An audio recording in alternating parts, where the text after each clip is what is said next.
When I was a kid, I had a circuit set just like this one. And my friends and I, we make all kinds of different circuits. Sometimes they'd light up, sometimes they'd make noises.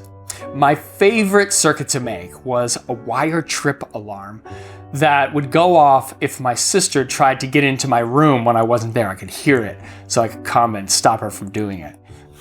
Then, when I was 10 years old, my mom got me a Nintendo Entertainment System, and it absolutely changed my world because it literally flipped a switch in my mind. It was all I could think about, where all I wanted to do was play video games all the time. Without any boundaries on me, I literally would have played all day long.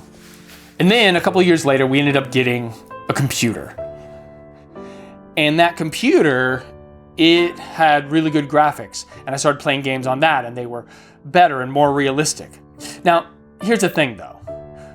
If I wanted to play those games, I had to be home at a specific time to do it. I had to set aside time in my day. I couldn't just do it whenever I wanted to.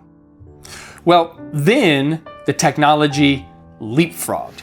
We got these smartphones.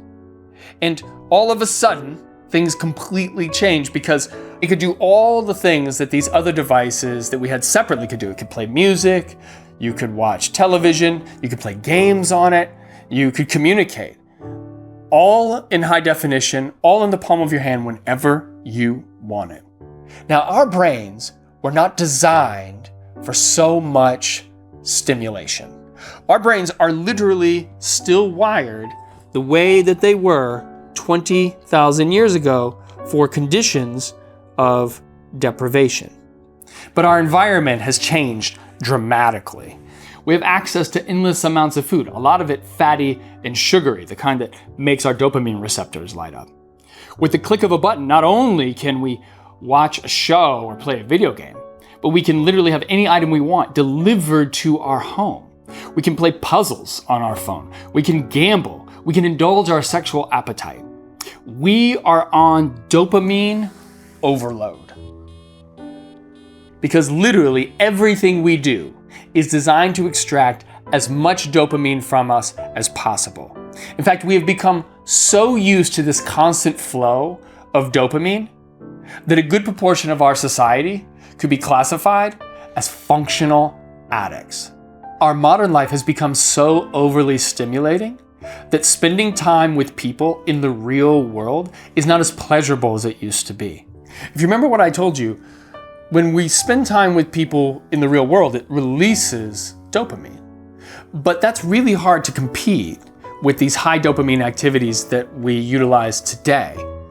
Now, as a result of this, what you find is that people in industrialized nations like the United States, a quarter of our population spends almost all of their time alone. Did you catch what I just said? Literally a quarter of the population never socializes with anyone. And for those who do socialize, very often they're on their devices while they're spending time with people. This has massive implications for our society and for our mental health. It's no wonder that so many people are reporting that they feel desperately lonely. We've created these dopamine prisons for ourselves with no walls and no bars, and yet we seem incapable of freeing ourselves. Humans were not meant to live this way. And to talk about how we need to change, I want you to join me upstairs.